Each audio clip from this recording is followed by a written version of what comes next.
Hello mga ka-viewers, tingnan nyo yung ulap, sobrang nakakamangha at nakakaiba.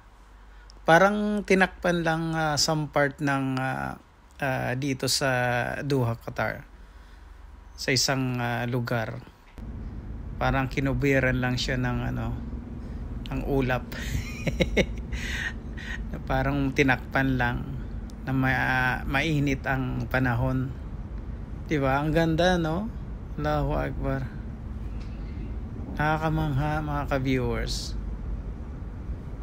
On the way to office ako, pero nakita ko ito ngayong umaga. Check natin sa banal na Quran kung ang nakasad dito. I Nur the light 20 for 43. Do you not see that Allah gently drives the clouds, then joins them together, piling them up into masses, from which you see raindrops come forth, and He sends down from the sky mountains of clouds loaded with hail, pouring it on whoever He wills and averting it from whoever He wills.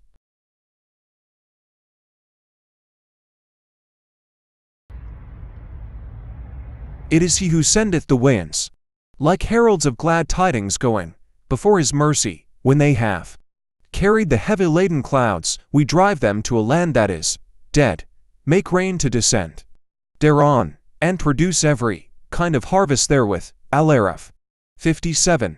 It is He who doth show you the lightning by way both of fear and of hope. It is He who doth raise up the clouds heavy with fertilizing rain. Ar-Ra'd 12.